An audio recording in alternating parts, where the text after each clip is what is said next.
a series of steps to follow when we're doing control testing. And then what are the steps, or what are the 3 areas that we use when we're doing some control testing? Remember, we talked about, we examine. If we are looking at any control artifact or evidence that deals with documentation, we're going to use the word examine. If we are using any control artifact that deals with having the configurations settings or a screenshot that is being pulled from the system itself, then we're going to talk about what? Testing. That's the word, testing, right? And also, we talked about the fact that if the control requires that you interview certain personnel within the organization, then we're going to use what? Interview. Of course, the word interview is going to be used. So these are some of the areas that we're going to be using a lot today as we start this control testing. And I would say this is the areas when, if you have it under control, you'll be fine, because moving forward, even if you're an ISO, I mean, the lingo, again, I'm not going to say here that I'm going to be able to test all the 1,200 controls within the system. No, that's not possible. But at least we're going to test some few controls, and then there are some controls that I have evidences for that I sent out. I think they are already uploaded on the student portal. So you can go in there and get the evidence from the student portal and do your assignment, do your homework. Try to do some of the testing, because the more you the testing, the more you do the testing, the more you understand the lingo, how you present the results. That's the most important thing. And again, most of the controls too, I cannot have some of the evidence that is needed, for me to teach the class, even though I have accesses to them. But those are proprietary information. Those are not some information that I cannot pull from any agency and use it for teaching.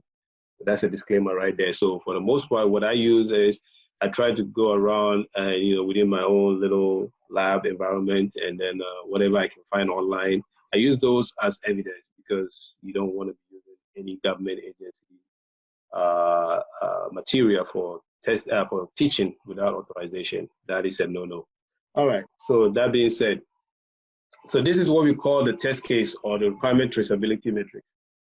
Right, so requirement traceability matrix, or the test cases, sometimes you don't, that requirement traceability matrix is so huge of a name, people don't use them. People use the short name test cases. So just like we saw last week in the lectures, they test cases. So if we hear the word test cases or the phrase test cases, they refer to this document in your view right now. I hope everybody can see my screen, right? Yes. Cool. All right. So now we're going to start testing. So before, let's say you got a job as a security control assessor or control tester, and then you assign some few controls to test. Because for the most part, we have about 5 or 6 individuals within a team of testers, right? And these controls will be assigned based on the level of technicality that you have. If you are a more senior control tester, they give you more of the technical control to test. But if you are a junior tester without a lot of a background without a lot of a technical background, they give you the operational and the management control, whereby you test stuff that are not too technical, right? So the first thing they will give you, or your project manager will give you something like this, like a test case, one sheet of spreadsheet like that. Every agency have their own different format, but for the most part, this is the general format that I've seen around. Once this is given to you, depending on the number of controls that you have to test, you have to kind of plan your work. If I have to test AC controls, if that the family of AC has been assigned to me, the first thing I would do is that I'm not going to start writing anything in this document until I know the number of controls that I have to test. Because remember, AC alone has what? AC1, AC2, all the way to AC25, right? And each of these controls should have one of a test case. So once they give you this, something like this, the first thing you have to do is that make a lot of copies and then put them in the control family that you are testing. So if I'm testing AC, I'm going to call this my AC. I'm going to create a folder and call it AC control testing. And then I'll save these test cases in there. And then I will make a lot of copies of this. because I don't want to lose this. This is the only one they gave me, right? So before I start doing anything, you right click and then you go to move or copy. You click on that, you create a copy, move to the end, and then you click. So that's going to generate another copy of this. So if I need 25 to test AC, I'm going to create 25 of this. So this is what I mean. You're going to go ahead and create a lot depending on how you plan your work. Plan your work on the paper and see how many controls am I testing. If I'm testing AC and AU, AC has what? Well, AC has to 25, AU has all the way to 12, AU 12. So I know I need 25 of the AC and then I need 12 of the AU. And again, you cannot mix and match it. Let's say you have AC1 and then AU, no. If it is AC, all the tabs should be AC. That's how you organize yourself. So whoever is reviewing the AC control that you've tested knows that this sheet, this spreadsheet is going to be just AC, nothing else, right? Because I see a lot of the testers, when they come in, they mix and match it, and then I always kick it back to them and say, hey, look, give me all this testing in a different test cases. Do not mix and match the families together. All right, so we move to the end, we create a copy, then you rename this. You know, whatever control you're testing. If you're testing let's say I'm testing, the next control here is going to be AC-2. I put it in there, AC-3 all the way. That's how you do it, right? So you can create multiple copies of it and make sure you cover all your control that you are going to be testing before you even start writing into the spreadsheet. And that is going to save you a lot of time in the end. Always plan your work. As an assessor, once you're given the control to test, this is the first thing you have to do. Know the amount of test control that you're testing, create your spreadsheet to cover all that. Now you can start going in there and start doing your testing because you know you've already planned yourself. If you don't plan, you know, failing to plan is what? Planning to fail. So let's move on. So now I'm going to create, you can create as many as you want here. Just going to go. All right, and then you can rename them as you go along. So in this first example that I'm going to use, I have an evidence folder that I intend to use. So this is going to be our evidences that we are going to use today. So again, if you are testing, your project manager would already create something they call, like a SharePoint area, right? Where all the evidences that you need will be uploaded. It's not going to be sending the evidence to try to avoid, as an assessor, try to avoid the tendency of sending evidence through email. That is not the best practice. That's why the project management, before the assessment kickoff, they will send you a link to a SharePoint where all the folders and everything that you need is uploaded. So within the SharePoint, you have all the families of controls to be tested, AC, AU, AT, what have you, all the 18 or 17 control families will be listed. And then the folder will be called like what? Evidence folder, right? So this is what I tried to mimic here. So I'm just gonna assume that this is gonna be my SharePoint. And then in the SharePoint, you all have access to it. So when you're trying to get evidence of what you are going to test, go to the SharePoint, you go to the evidence folder, like I just did, and then you can see all your evidence. And again, the evidences are going to be arranged based on the classes of control, families of control. The folders are going to be named by the families of control. So if you're testing AC, you go to the SharePoint, you go to the AC folder, everything you need to test your control for AC will be listed in there. Make sense? So try to avoid the tendency of you asking for or maybe sending evidence to your supervisor or everything, maybe anything like that through email. That is not a good practice. Always, whatever you are testing, when you finish your testing, there's a folder on the SharePoint that says control tested. Go to the control tested. There's a folder for the specific family that you just finished testing. Upload your testing in there. Your supervisor will go in that folder, pull down your test sheets, review the test sheet. If there is any problem, your supervisor will upload it back in there and then send you an email that, hey, go back to the SharePoint folder. The testing that you did, I made some comment. Go back in there and review them and correct those comments and then re-upload them, right? This is the best way to do stuff like that. Give me 1 minute.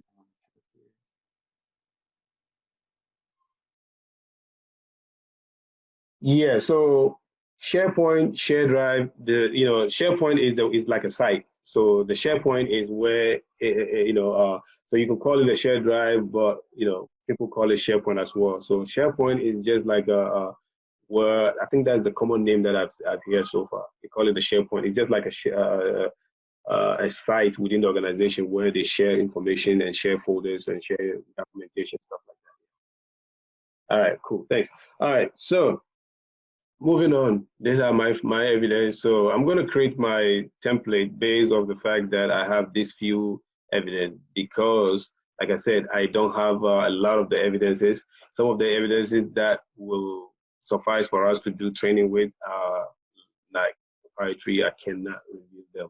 So the first one I have here, we're going to go over is PBC AC1. So I have access control 1, policy and procedure. So the NIST 853 Rev 4, the domain or the family name. So they will say domain or family name is the same thing. So the domain is going to be what? Access control.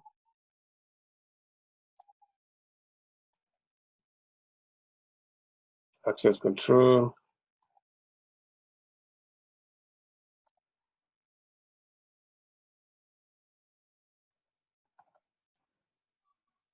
All right, so the control name that you're going to be testing, because this is AC1, that's the very first control in the access control family. So the control name here is going to be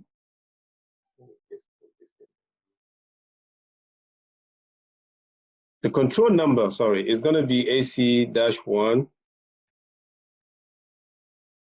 The control name is access control policy and procedure. That is the control name. So we have the number, which is AC1, control name, which is what? Access control policy and procedure. All right. So moving on, we have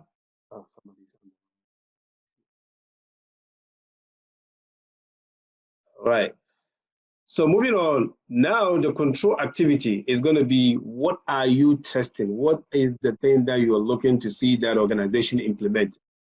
That is going to be the control activity, or we can also call it, some templates will call it just like the NIST people are calling it. They'll say control activity or the requirement or the control requirement.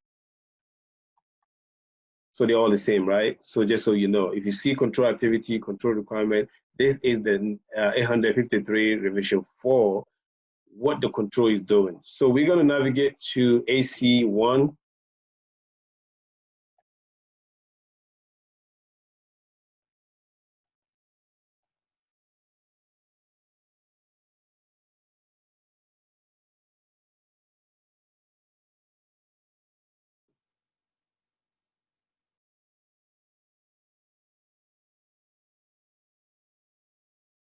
Right, so see, maybe I should just do it appendix D, appendix F, so I can search from there. Appendix F.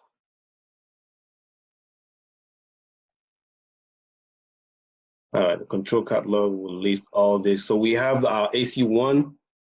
So the control activity or the control requirement, this is it here. I'm just going to copy everything, just like we've done in the past when we're doing our control selection. It's exactly how we're going to do it here. And I bet you this is going to be the end of your copy and paste, maybe a little bit here, but the rest will be everything as an auditor or as an assessor. That's your writing skills will come to play here, how you present your results and stuff like that. All right. So now that we've copied the control requirement, who is going to be the tester? Whoever is doing this testing, his name goes in here, right?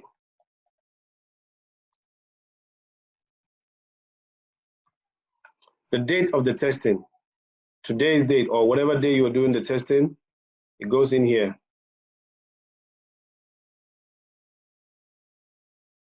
Okay. So this is going to be left blank because your supervisor will review this when you're done testing. All right. So now the assessment procedure, this is how are we going to test the control? This is very important. Testing of the control. So you have to create, make it easier for your supervisor to understand your rationale or how you intend to test this control. So the standard lingo is that whatever small company that you work with, let's say my agency is, let's say I work with Deloitte, right? And Deloitte is the consulting firm doing the testing for, say, State Department, right? So if you're going to word it, you're going to start with the fact that Deloitte did XYZ to test State Department control, right? So this is what I mean. So here, I'm just going to pretend that my company is what? IMOTech. So I'm going to write IMOTech Solutions.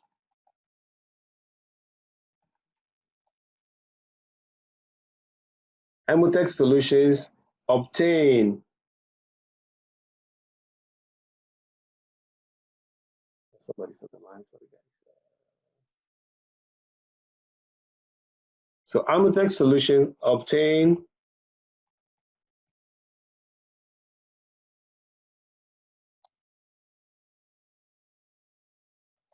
and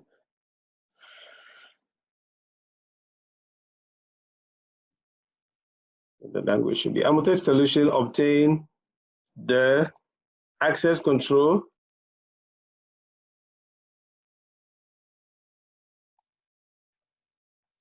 policy and procedure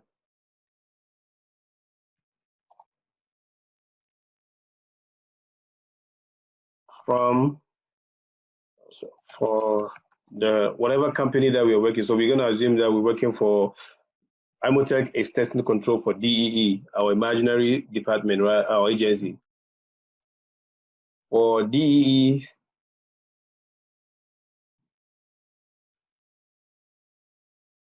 DEE's Dynamo system from the ISO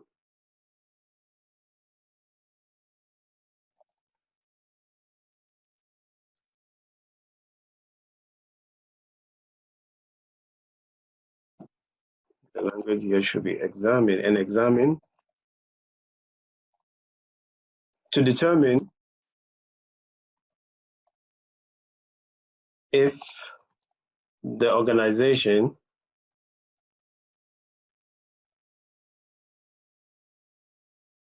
now you can start from here. So at least in order for you to move fast, you can just borrow some of the words up there. But the first line of language is entirely how you gonna craft it. So here I'm saying that since we are consulting agency or consulting firm going in to examine a control for DEE, the lingo should be IMOTech solution or something in that line, right? IMOTech solution obtained and examined should be past tense. Obtain and examine the access control policy and procedure for DEE's Dynamo system from the ISO to determine if the organization. What are you determining? You are determining what these controls are doing. So A1, we're going to do it like this, A and then 1, because we're going to merge the two. So we are going to determine if the organization develops, document, and disseminates, right? So we're going to copy this one first. We're going to borrow the same lingo here. We don't want to reinvent the wheel. What are we examining, and what are we what are we looking at? If they develop, document, and disseminate, assignment, this is what they can change this at any if they so wish, right? Or you can look into the policy and see what are they as developing and documenting. Organization define, disseminate to what? Organization define personnel. So they can say here, instead of leaving the lingo here, just like we explained the last time, that assignment means that the government is not telling you how to distribute this document. It's up to you who you want to distribute this document to, but you have to state it up, right, in the document. But what I'm saying is that for the most part, a lot of the agencies, they'll just leave it blank. You just see it in the document saying that the assignment is all employees of DEE. So in order to make this clear, I'm just going to change this to they would disseminate to all employees within DEE, right? That's how it's. But for the most part, you're not going to see it being changed. But do not let that throw you off. It's going to be stated in the policy. So if they leave it like that, just keep on working the control. That is going to come into in the document somehow, right? So an access control policy that addresses what? So we're going to copy this. This is what I'm looking at. So develop, document, and disseminate to all employees. And let me change this. An access control policy that address purpose, scope, roles, responsibility, management, commitment, coordination among organizational entities, and compliance. That is the first A1. This is what we are going to determine. So now the A2 is going to be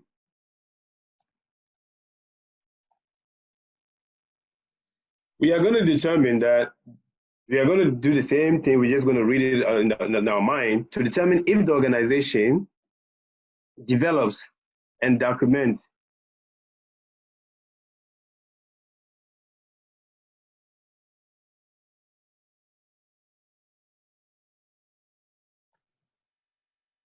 Now, what are we looking at? It says assignment, organization, define personnel and role. So this is going to be all, again, like we said.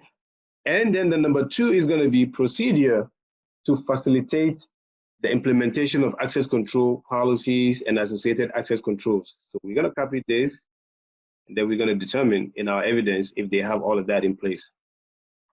So this is going to be copied.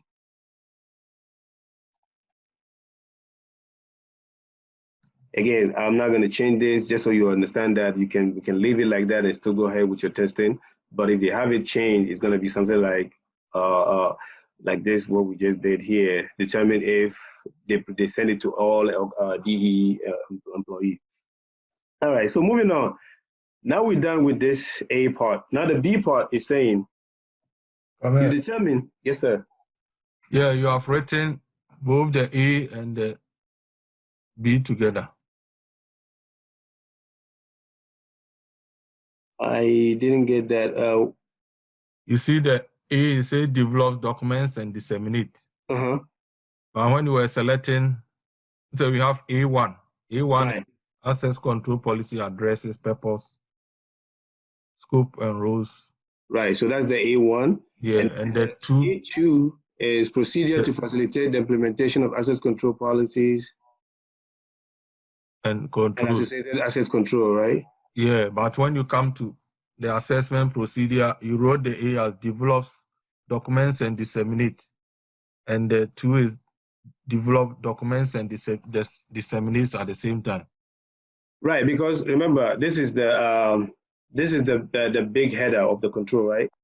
So what are we looking at? This is saying that we have to determine if the organization develop, document, and disseminate. What are we looking if they do that? An access control policy, and then 2 procedure. So this control is the A part is applicable to A1 and 2. Make sense? Yeah, you now. Yeah. Okay. It makes sense, right? Yeah. Okay, so that's why we repeated that, because this A is applicable to A and it's applicable to 1 and 2. And 2. Okay. Right. All right. So now we're going to move down to the B. The B part, the B1 is going to be what? Does the organization, to determine if the organization reviews and update the current. So this is the parent headline for this control, or this part of the control. So we go here and then we do 1, reviews and updates the current. What are we looking at? So the 1 is saying access control policy. And whatever the frequency is, we're going to address that in a minute.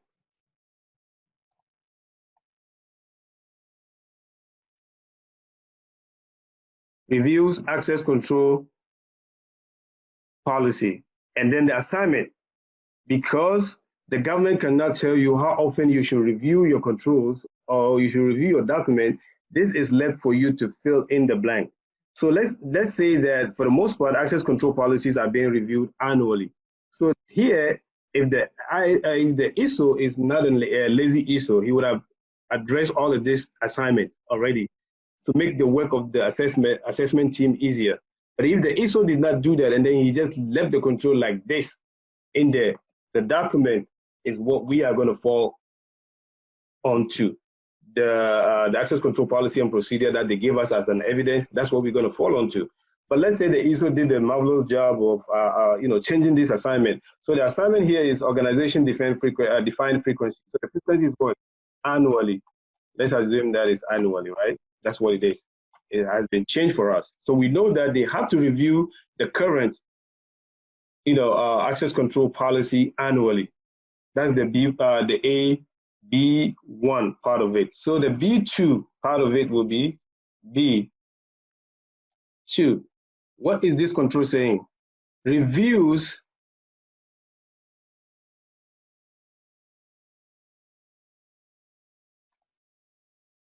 and update the current, what? The 2 is saying access control procedure.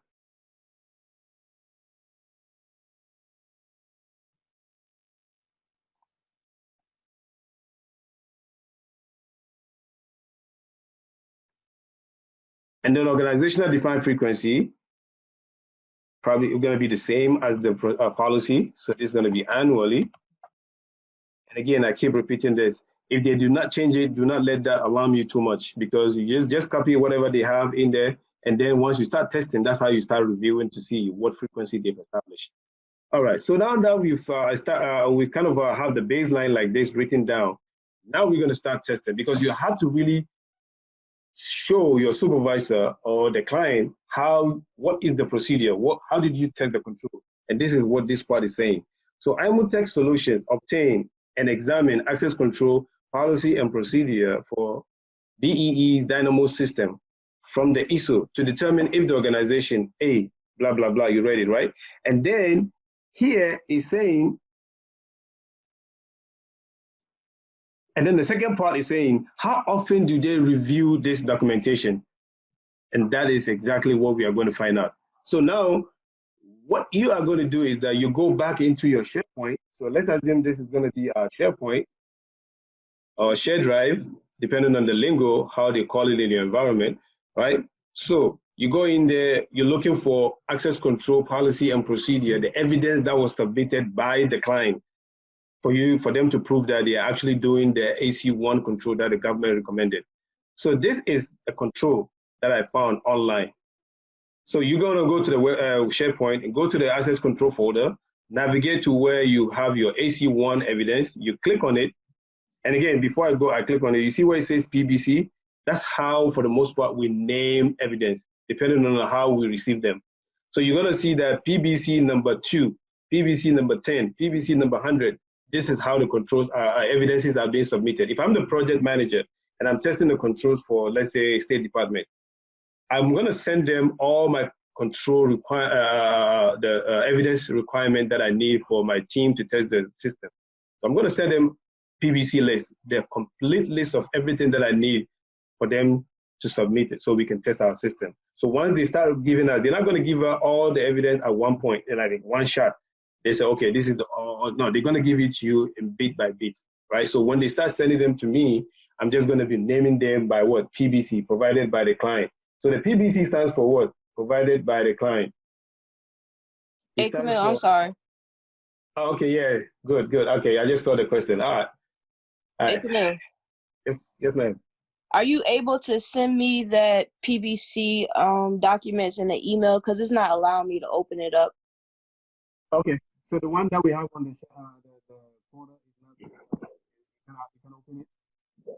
I'm sorry? You can't open it? Okay, so I'm going to send it to you in the email then. Okay, thank you. No problem, yeah. All right. So now that we have we know what the PBC stands for, provided by the client. So whenever they send us this evidence, whenever they come in, the project manager will be numbering them. PBC number one was blah, blah, blah. PBC number 2, all the way till they finish submitting all the evidence. So these PBC numbers will be assigned to all the various control family folders that they have on the SharePoint or the shared drive. So now that we know what that means, we open up this evidence to locate what document they sent us. And again, this is what North Carolina State access control policy and procedure. And a bit of a disclaimer, this is online. I got this online. I did not go anywhere to get this. So when you go online, you go to Google, this document is right there, right? So you type in North Carolina.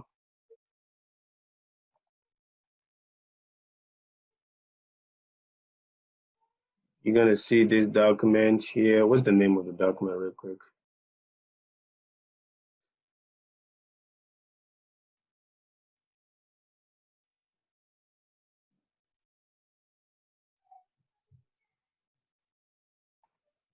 So for the most part, this North Carolina government, nc.gov, they have tons of documentation in IT security.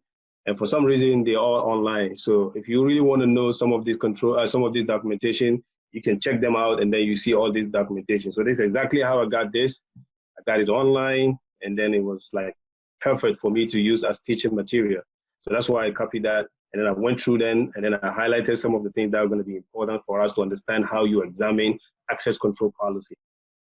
All right, so now that we open our evidence, now is the time that you have to read. This is one of the things that a lot of the control testers do not like. Why? Because it involves a lot of reading, right? So the access, all those -1 controls, a lot of people do not want to do that, because you cannot say somebody is not doing anything or they're not doing something if you have not completely read the document.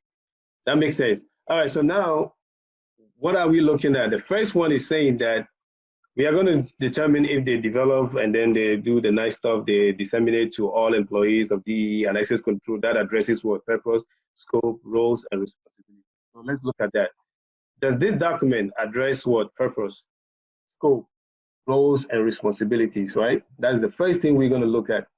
So right off the bat, we see we have a scope in this document, right? We have responsibility in this document. We have roles in this document, right? And then we also have, so now we're looking at management commitment. So the management commitment here is, this is the commitment that they provided. The agency head, the chief information officer, the chief information security officer, and other designated organizational officers at the senior leadership level are assigned the responsibility for ensuring that the goals and requirements of access controls are met, right? Responsible for ensuring that the approved administrative and technical privacy controls are in place and effective. Responsible for educating employees about their access control responsibility. So this is the management commitment. They are committed to make sure this is done and is followed, right? So if you don't read the document completely, you cannot say they're not doing any part of the control. You have to read the document, right? And then the next thing we're looking at is, do they have coordination among organizational entities? So that's what they call here as what? Agency security liaison. So they are kind of liaising with some other agents. They said the agency security liaison is responsible for ensuring that security risks are managed in compliance with the state requirement by collaborating with the organizational entities. So all the rest of the entities, the security groups are going to collaborate with them to make sure that they have that coordination among organizational entities. So that control, that part of the control has been satisfied here. But again, if you don't read it, you're not going to catch it, right? And then the compliance is all the way at the beginning of the document. It says the policy is set out. The policy set out the statewide information security standard required by this policy here, NCGS 143B-1376, which direct the state chief information officer, state CIO, right? To establish a statewide set of standard for information technology security to maximize the functionality, blah, blah, blah. So the point of interest is here. These policies, they are being compliant to this North Carolina policy. So this policy is being compliant to that. So if I move this aside and then we go to our document, you see that how we going to present the results is very important, because now the copy and paste is done. Now you have to present the report based on what you've just identified in the document, right? So we go to, okay, before we get to that point, where is your evidence? Where did you get this from, right? You have to tell your supervisor. You see this one here, the evidence that you got here, this is what goes here, the working paper reference. So if I'm the one reviewing your work, I need to have those information real quick so I can review it. Whatever you're seeing to make that your judgment goes in here. So we just saw what PBC number 2.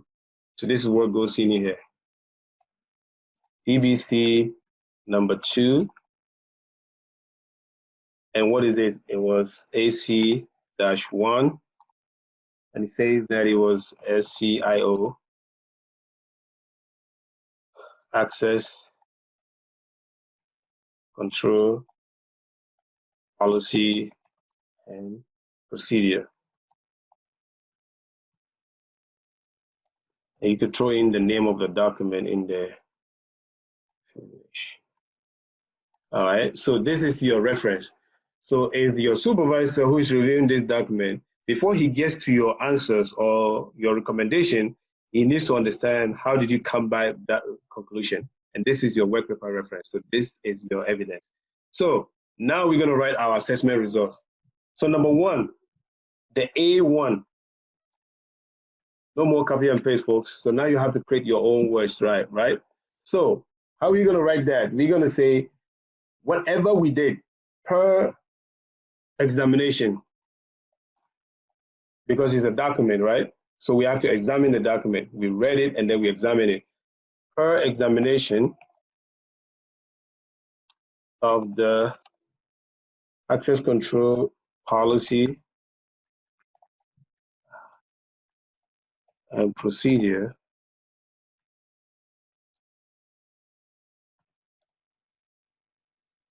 what do we examine? Now you're gonna name, you're not gonna be careful, do not be too personal, like Kamil determined or Kamil noted, no. Even though your name is on the document, but the company that you work for, the consulting firm that you work for, should be the one, stating the noting. So you're gonna be Imotech Solution noted that the AC access control, I'm just going to do PMP so we can move fast. Access control policy and procedure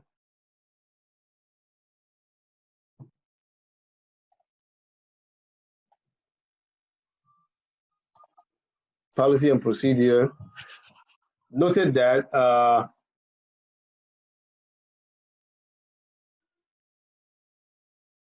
DEE develops document. So you can borrow the words if you don't want to type. So you're going to say develop document.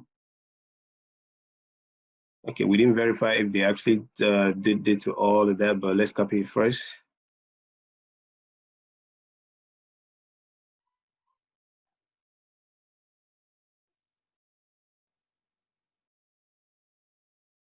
DEE develops document and disseminate to all employees within DEE and access control policy that addresses what? Purpose, we saw that. It addresses scope, it addresses roles, responsibility, management, commitment, coordination among entity and compliance. We observe all of that. So now your conclusion here would be no exception, and that's the lingo for that. No exception noted. And you're gonna blow this up. You're gonna bold it up a bit. Right? No exception noted. Because we looked at the first part of the control, we examined the document they gave us as evidence. We saw that all the things that the government wants stated in the document has been what? Has been stated in the document, right? So therefore, this is what has the, this control has been passed. Now we go to the next control, which is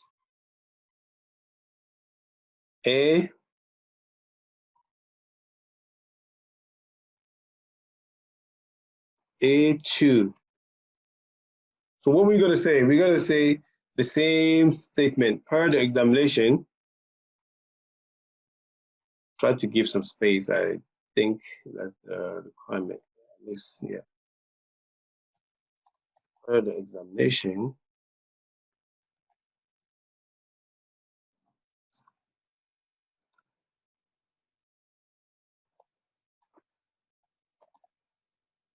Of the access control policy and procedure.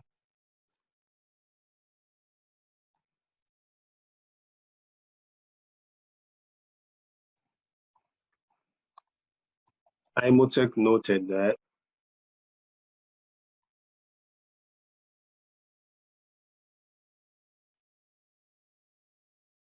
IMOTech solution noted that what the organization, the B part here, the 2 part here is what we are looking at, develops and document. But before we get there, let's go to the document and examine again to make sure that what we are saying is true. Back here again. All right. So for the most part, you see that access control policy and procedure, what they do is that they will combine the policy aspect of it and the procedure aspect of it. If you recall, when we started, the very first week of class, we talked about what the difference between policies and procedure are, right? Or what the difference is. So the very first part of the document typically is what is called the policy. It's a high-level statement, right? See all of this, the responsibility, all covered personnel, like everybody that work for state, North Carolina State, they are what? They are responsible to abide by this policy. So you keep going down. So this is going to be technically the end of the policy statement of it, right? So now the AC1, AC2, AC3, AC4, all of these things are what? The rest of the controls that we all know that we talked about, right? The access control, account management and stuff like that. So all of these delineations are what we call the procedures, because how are you going to implement AC1? Right? Even though the policy, the general policy says that you need an access control policy and procedure. This one here, that's the policy part of it. And then the procedure part of it is saying that it's telling you exactly how you implement the control. So when we talk about account management, agencies shall establish policy and procedure for managing access rights for use of their information. And this is the following. There shall be a documented approval process whereby authorized parties create user account and specify required privilege for user. So when you read all of this, these are the procedures. Procedure part of it will tell you exactly how you implemented the step-by-step process of implementing. Procedure policy is a high-level statement. Procedure tells you exactly how we do it. So that's why when you look at this, it's telling you agency shall assign account manager for the information. All this breakdown is what we call the procedure. So definitely this document is what it talks about. What it addresses how they create account as access control policy, how they did the information flow management, how they did separation of duty. All of this thing is addressed. So this is a good document the way they design it. So it's addressing what or procedure. So now we're saying that it is the document disseminates procedure to facilitate the implementation of access control policy and associated control. So we see that that procedure is actually facilitating the implementation of the access control policy and the associated access control. So this control also, this part of the control also passes. So we're going to say, let's borrow their words so we can save ourselves some typing here. Control-V. So now let's read it if it makes sense. Per the examination of access control policy and procedure, IMOTech solution noted that, okay, so I need to make some clarification here, noted that, so we are using DEE, but our evidence is North Carolina, but you get the gist. So noted that DEE develops, documents, disseminates, to all organization personnel, just like we saw in the document, right? All covered employees. Procedure to facilitate the implementation of the access control policy and the associated access control. This control also passes per our examination. So we're going to say no exception noted.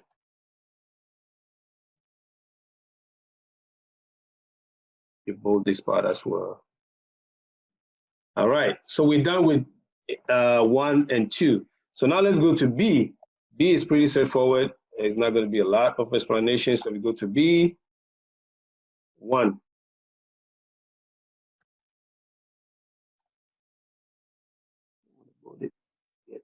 All right, so let me just borrow the word.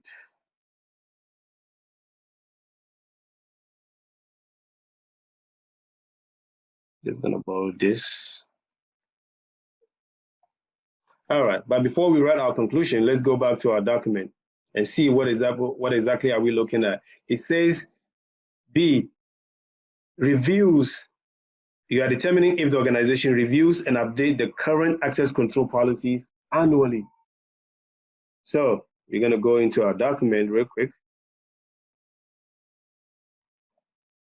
And now you have to go skim through the document. When was the last time this document was created? Was the effective date of the document was 2018.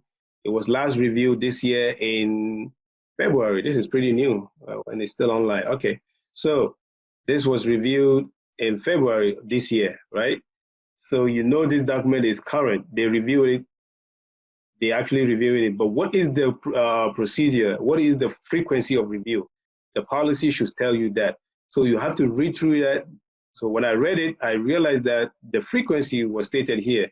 This policy shall be reviewed annually at a minimum. So it means this policy should be reviewed every year. So February 2020, this document is still current.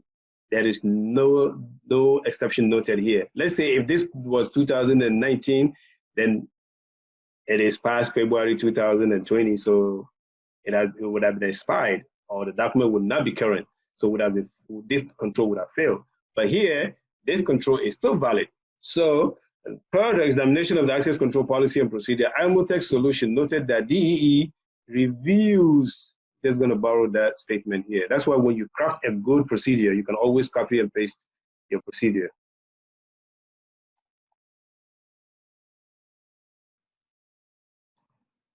IMOTech noted that the DEE reviews and update the current access control policies annually. And then you bring your conclusion as an auditor or an assessor. You have to bring your opinion, and your opinion is no exception noted. So your supervisor will know that, okay, this control passed. My control assessor say there's no exception noted, but it's not going to take it on the face value. You also have to go in there and review whatever you're saying. So the thing is, here, I think there's one thing that I left out. If I'm the reviewer, I'll kick it back to you so you can fix that. Remember when we started, let's go back here and fix this real quick. When we start doing the roles and responsibilities and all of that, what page do we actually, see that?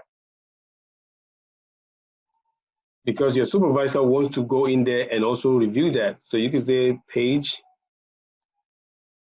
and then we go to our document, and then we can, quickly review. So the scope, responsibility, roles, all of these things, the compliance and everything. Typically, they make it on 1 or 2 pages so it can be easy for you to report.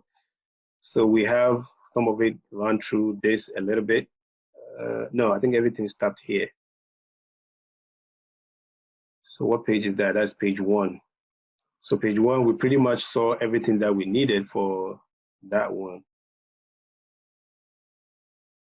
So we said page 1, no exception noted. This is helping your supervisor go into page 1 and see exactly what you saw, so that you can also confirm that this control passes. And then the second part of it is, per the examination, IMOTech noted that DE developed, document, disseminate, organization, policy procedure to facilitate the implementation of all of this, and no exception noted. So this is going to be from page, so we say pages 2. I think it starts from pages 2 to, if he cares to read all of that though, it starts from pages 2, that's where it started, all the way down to, what page is that? Page 21. Let's say, yeah, so I'll probably say page 20, right? No exception noted. All right, so where did you see that they review this thing annually? You have to give him that so he can save his, most of the supervisors don't want to read, so they'll push it back to you. Hey, where did you see that thing that is annually? You have to make sure when you're doing this thing, you know, fix yourself up as you go. Make sure you know all the pages so you don't go reading the document all over again. So this is what, page 1. So definitely this is page 2. So this is in page 2. No exception noted. Okay, moving on. So now we're going to do the B part of it.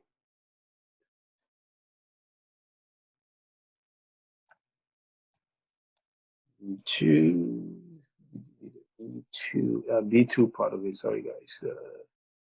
All right, so we're going to borrow the same lingo here.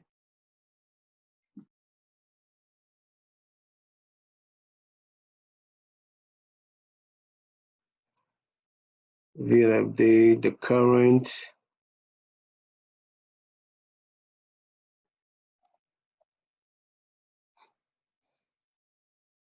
access control procedure annually. And this is still going to be the same page. So it's going to be page 2. And then we're going to give our opinion on that control. So our opinion is no exception noted.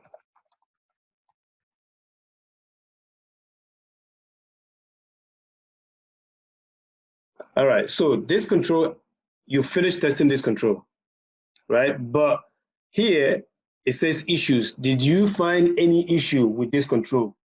If issues were noted, let's say there was, they didn't review it annually. The last time they reviewed it was like 3 years ago. Definitely we would have said that this control is what, there's an issue noted here.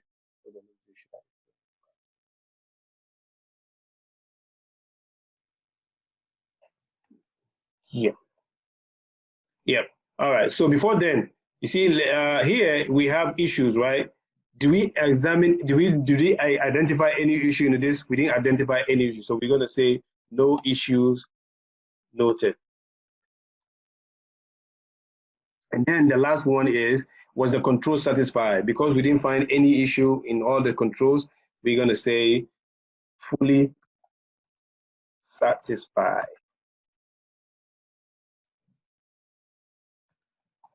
Right? So this is the end of the control testing, and then your supervisor will go in there and review. And then let me just explain a little bit here.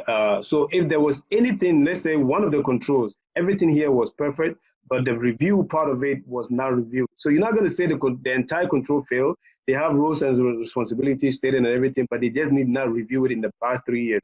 So that B part was the one that failed. So here, instead of saying fully, you will say what? Partially satisfied. But let's say they did not even document everything here. There's nothing. The control completely failed. So you're just going to say what? Not satisfied, period. So the lingo here, the biggest thing here is that try to craft your assessment procedure nicely and then be detailed. You know, so in here, let's say we did not just review the document alone, but we also did a little bit of interview. Sometimes you can do some interview. Maybe there is something that was not clear in the document. Sometimes they don't want you to fail it right outright. You can call the ISO for clarification, or you can set up some call or interview or meeting with the ISO and say, hey, do you have 30 minutes on Monday morning, 10 o'clock? We want to interview you about this policy. So the assessors will get the ISO and the system team online in the morning, and then they will ask him questions. So if that happens, you can also include that. So let's say we needed some clarification in here in regards to the management commitment, coordination, or whatever. So I'm just going to add this as a layer. you know, if that's needed. It's not always needed, but if it's for some reason it's needed that you have to interview some personnel, you can also say that also per the interview with the ISO, and then you have to be very specific. What day was the interview conducted? What time, right? With the ISO, so let's say we probably say 5/2, whatever date you had that interview with the ISO, you are coming in as an auditor, so you have to be very careful. Make sure you capture every detail, because you don't want to be called upon and be, okay, so when was this interview? And be like, oh, it was somewhere last week. No, they don't want to hear someone be specific, right? So you're going to be per the interview with the ISO on 5/2/2020 at 10 a.m. in the annex building, whatever it is, annex building of the DEE in ISO's office. Be detailed. When I say detailed, be detailed. Whatever, because this is something that they're going to rely upon to make judgment for the system to be operating or not to be operating in the federal environment. In ISO's office. All right. The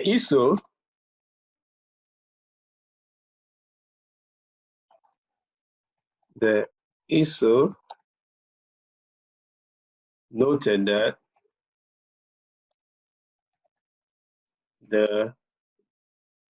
let's say, let's make something up here. The coordination among organizational entities was called agency liaison or something, whatever, you know, whatever you discuss with him, whatever you needed clarification. This is not something that is already written. It's based on your assessment. So if you needed any clarification, you set up a meeting with the ISO, the time, the date, the location, what you was discussed and everything, what clarification he gave you, everything should be stated in that, because this is very important. This is what your supervisor will review to conclude that the access control policy and procedure for the system, especially if the system is a high system in the environment, is actually doing what it's supposed to do, right? So these are some of the things that you have to capture. Whatever you do interview, you have to state how the interview was done and where. Any question on this? One. So the next control that I have here is going to be in my SharePoint. It's going to be, let's do AC7. AC7. So I'm going to rename this AC7. Always try to make sure the tab name corresponds to the control you are testing.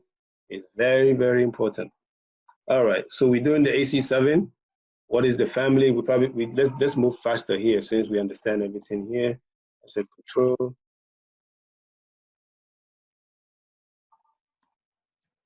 The family control number is AC7. Control name. AC7 is what? Unsuccessful login attempt, right? So we can verify that here in our big document here, our favorite, right? This guy here. If you're a control tester, the 53 is both 53 and 53A. They're going to be your friend for a long time. You start memorizing some of these things as you do that. All right, unsuccessful login attempt.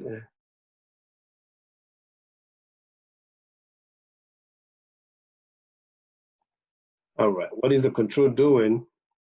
So information, we got this. What is the control requirement?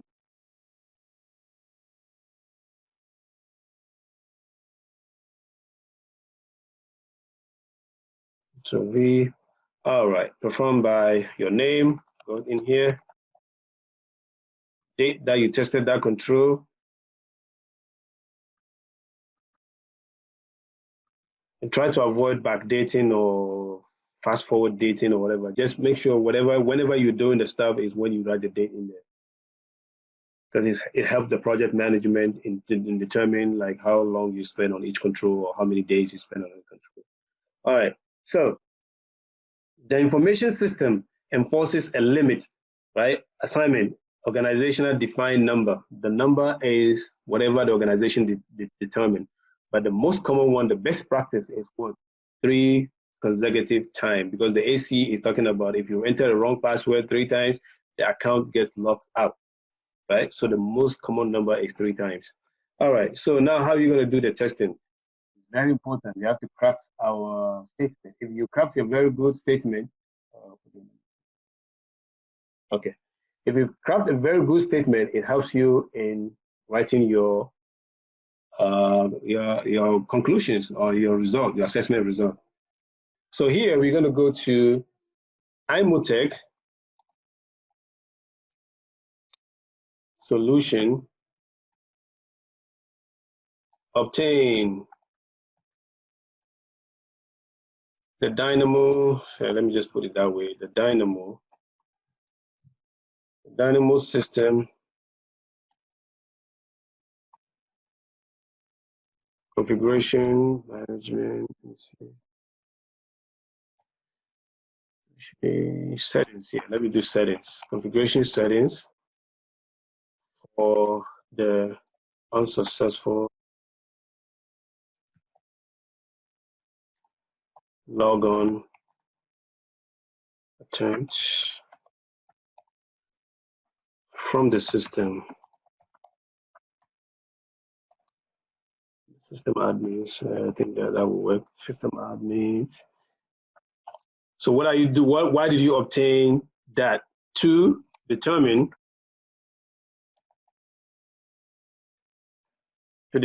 or test. Remember, the document 853A is saying that whenever you have a configuration settings or a screenshot, whenever you hear the word configuration settings, is the screenshot they give you of how they configure that control on the system. It's a technical control. So to determine or test if the system, now you're going to test A. So we go A. What is A saying? If the system enforces, let's borrow this word so we can save ourselves from typing.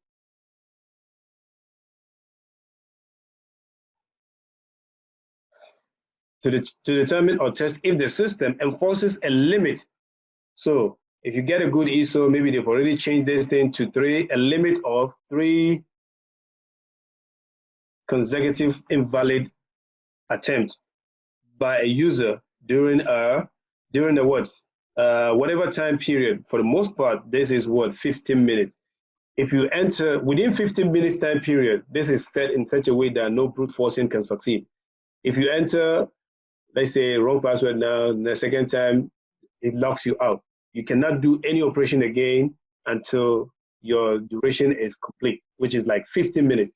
And then after the 15 minutes, you get another chance to enter 3 consecutive, to enter your password. If you fail again, then it gets locked again.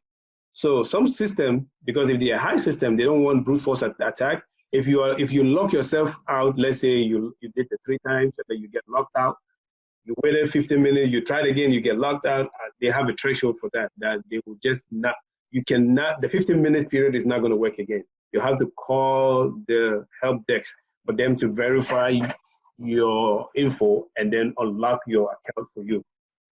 So if there is time, I will log into my virtual server right now, and then I'll show you exactly how this is being configured. All right, so for 15 minutes by user during a 15 minutes period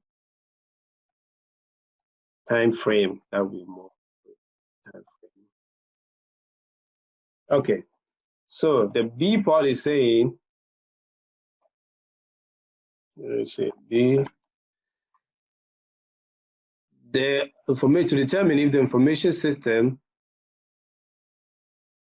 if the system automatically locks, right? So we're going to copy everything here. Then we can fix whatever we want to fix here. The system automatically locks, right, the account or the node. So when you hear the word node or client, they all mean, like your computer, right? for an assignment, organizational defined period of time. So whatever the organization determines. So to make this clear, I probably would change this to automatically log the account. So logs the system.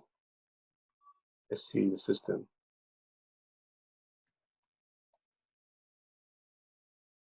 Organizational defined time period. So we're going to say 15 minutes. For 15 minutes.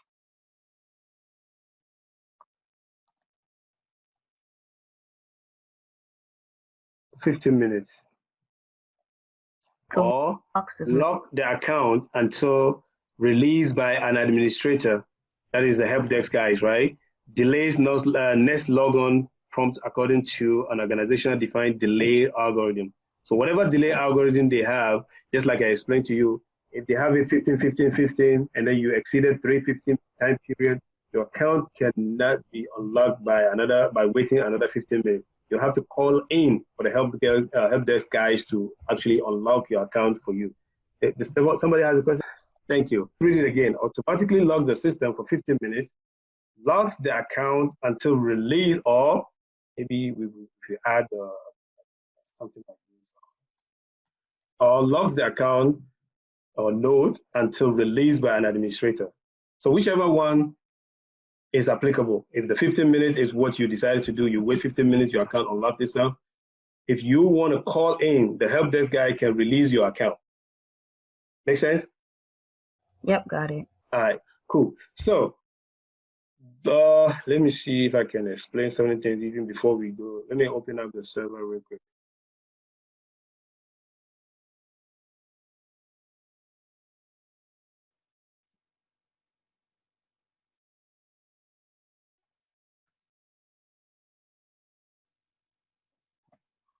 All right, so this is a virtual server, right? If you go into the virtual server, this is how they actually set this type of controls. So you go to Active Directory users and computers. This is just for illustration. This is not part of a.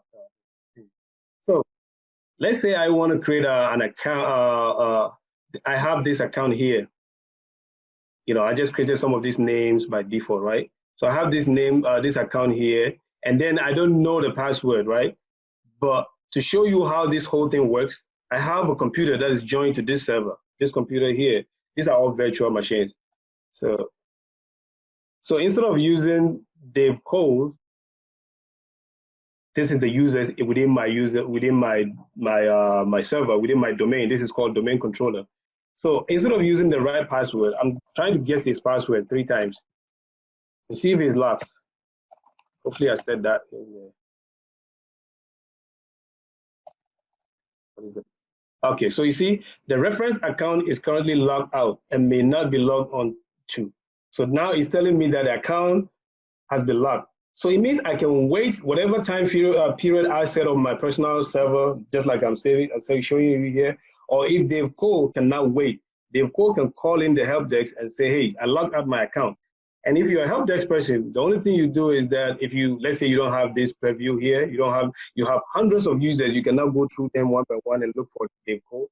You use this tool here, and then you can search within your entire directory and see.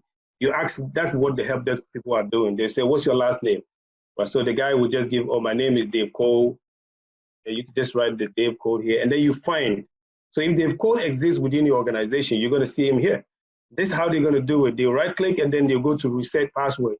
So you see where it says user must change password at next login. So because I'm the one creating your password for you from the server, I'm just going to put a temporary password here. But when I give you that account or that password, you have to change the password. This is going to force you to change your password. This one here, user must change password at next logon. So let's just create a password here and give it to Dave Cole over the phone or whatever.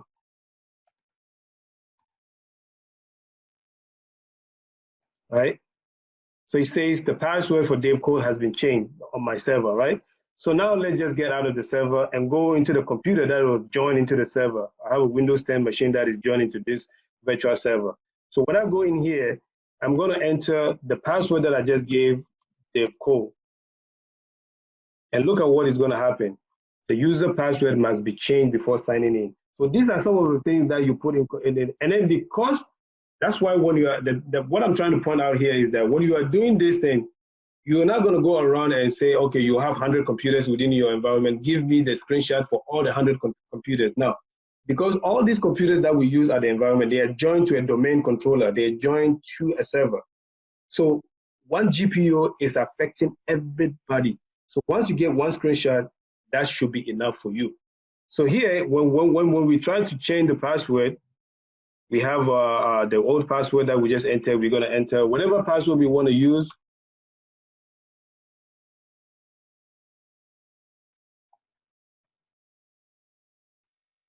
And then we sign in. And then you see that there's a password provided for the new does not meet the length complexity. Okay, so we have to be sworn.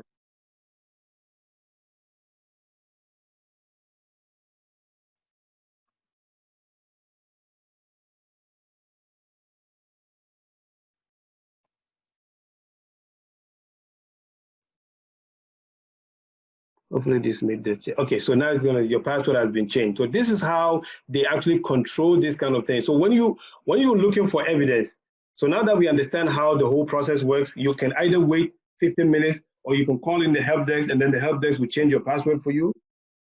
Depending on how fast, let's say you can now, some organizations are very brutal. If you lock your account, you have to wait for like an hour before you can go in there. So you don't want to lose 1 hour of non-production, right? So therefore, you have to call the help desk. Some organizations are very tight like that. Once you lock your account, you can wait for like hours before you get an account, the thing unlocks itself. In that case, you have to call the administrator right away. So these are what the controls are saying. And then the administrators can change your password and give you the next password, the new password, and then you'll be forced to change your own password. So now that we understand how this control works, what is our reference paper? Where did we get evidence to test this control? We go into our SharePoint again, and these are going to be our SharePoint. What evidence did they submit? They submitted this evidence here. So we open up the document. They gave us a screenshot, and this is it here. So this is how they configure the whole thing. The organization set 3 consecutive unsuccessful login attempts after which the user account is locked. And then you see that this is the configuration. This is how it's set, right? If you want to verify this, sometimes you can go and shadow the administrator and then say, hey, I know you sent me, if your system is high system, I know you sent me the screenshot, but can you show me on a group policy on a server where this group policy existed that is being pushed for all the nodes on this computer? So that they can go, the Windows admin guy can go into the server, go to group policy management, and then he's going to open up the group policy management. Okay, where is it? See right here, group policy management. Okay, so the group policy management has been opened, and then you're going to go to something we call the GPOs. So the GPOs is what actually determine what is the frequency of, what are some of the configuration. You go to the, not the background, you go to this one here. You go to the group policy, and then you go to settings, and then you go to show all. So now you go down. This is if you're a very good assessor, the administrators will do this, and then you'll be watching them do it. Say, okay, go to group policy. Let me see how you set up your whole. So this is going to be enforcing if you're testing for anything password. This is the password, the length. This is what they meet the minimum complexity is enabled. So this GPO is working good. See, account lockout threshold, 3 consecutive attempts. And this is what the guy was able to send us as a screenshot when we look at this thing here. So you see 3 consecutive attempts, right? And this, within the GPO, 3 invalid login attempts. And even though this one says 10 minutes, but from what we're doing is 15 minutes. So it depends on whatever the policy is. If the policy says 15 minutes, in the GPO setting, it should say 15 minutes. If the policy said 1 hour to reset account for 1 hour, then here should be 60 minutes before your account can be reactivated again. So all of this group policy is what the admin said. And then once they said it, they push it to the entire organization. And as long as your computer is joined to that network of the organization, these enforcing this minimum standard is being pushed on your computer. There is no turning back. As long as you are on that network, all of these policies, one person can sit behind the server and push all these policies, and it's going to be applicable to every computer that is joined to our network. All right, so moving on. Now that we know that, okay, we have our evidence, and then we wanted to verify, we went and, we sat by the system admin, he opened up the GPOs, we saw every GPO that was listed, and then we comfortable that, okay, this is true, whatever he sent us is true. So this is the screenshot. We have 3 consecutive invalid attempts. The threshold is what, 15 minutes, and then you have to wait. And then once the account is unlocked again, the timing start counting again to 15 minutes. So once you wait 15 minutes, you start logging in there. You have to make sure that your password that you put in there is going to be correct, or else within that 15 minutes time period, if you enter 3 times again, the account will lock. This is what I'm saying.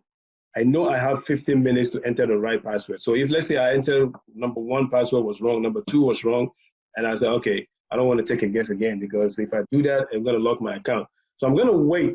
After 15 minutes, then the counter reset itself again. So now I know I have another 3 attempts within the next 15 minutes. I hope that makes sense. So because if you know the organization policy, you can beat this system. I entered twice, and I don't want to enter the 3rd one because I'm going to lock myself out if I'm not sure. Then I can just go grab a cup of coffee so that the counter can reset itself after the 15 minutes, and then I have 3 attempts again. Makes sense?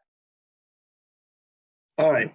So now that we verified all the things, everything that he sent us is correct, now we're going to have to enter the evidence location or the name in. What is the evidence that we are looking? We are looking at PBC number 10. What is that? That is AC7. So try to, even though this is not named correctly, because sometimes this has to be named to show the control, like unsuccessful login attempt. So because this is evidence number 2, whatever name they have it, this is what we're going to write in there. So evidence number 2, but it should have stated that in unsuccessful login attempt. Evidence V2, right? So that your supervisor could go to the right evidence that you looked at when you were doing this testing. That's the point. You should not name this work paper reference just how you feel like it should be named. Always go with what is on the SharePoint or Share Drive, so that whoever is reviewing it will see the same evidence that you also use when you do your testing. All right, so now let's go to our results part. So now A is going to be per the testing, because it's screenshot, right? So per the testing, Imotech noted that, let's see if we can borrow some word here so I can stop. Noted that Dynamo DEE's Dynamo system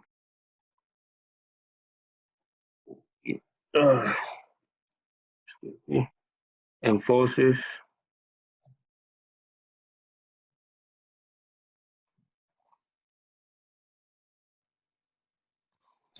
a limit of 3 consecutive invalid login attempts by a user during the 15 minutes time frame, right? So this, because it's not a document, so no page needed, it's just one page, so you don't have to write any page here. But your conclusion or your opinion on that, no exception noted, everything passes, right?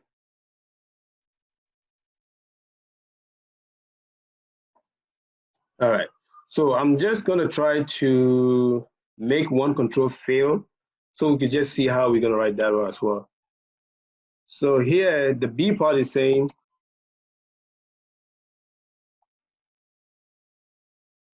why is this thing changing up like that?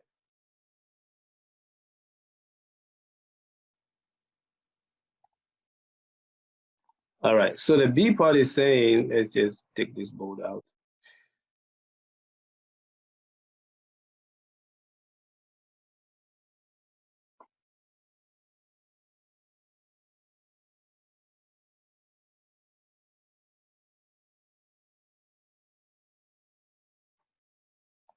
And again, let me point this out too. Make sure you check your spellings before you submit your results. Sometimes when we're doing some reviews, sometimes it's horrible. A lot of spelling mistakes in this document. And it's going to be a historical document because we're going to provide it to the client. They're going to store it. So you don't want your name to be attached to something and then they have like serious spelling mistakes on there. All right. So per the testing, IMUTEC noted that these Dynamo system automatically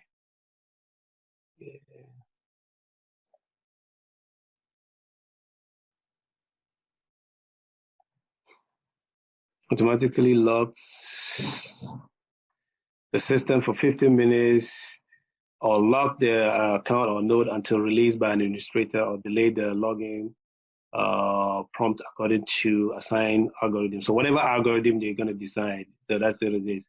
So this is what is artificial intelligence. They looked at the algorithm. If it is happening always on that particular account, then they might say that if we determine that this particular account always has this issue, then the algorithm will flag it and say, okay, this artificial intelligence is saying that you always have this account being logged. What's going on?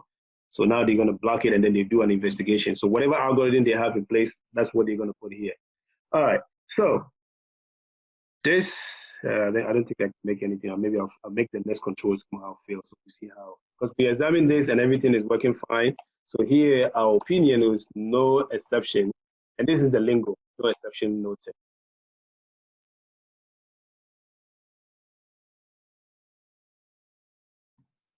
All right, so now we finished testing this control. We didn't see any, we make sure we had our reference paper so our supervisor can go look at exactly what we looked at. What is the issue? No issues noted. But if you see anything, you can just write it here. No issues was noted. Control satisfied. Yeah, this control is fully satisfied. All right, let's do one more. And then, yeah, our name is here, the date. So your supervisor reviews it. If he's fine with whatever you're saying, put his name here and then the review date. And this control will be closed as completed. All right, so now the next one we're going to test here is we have about 26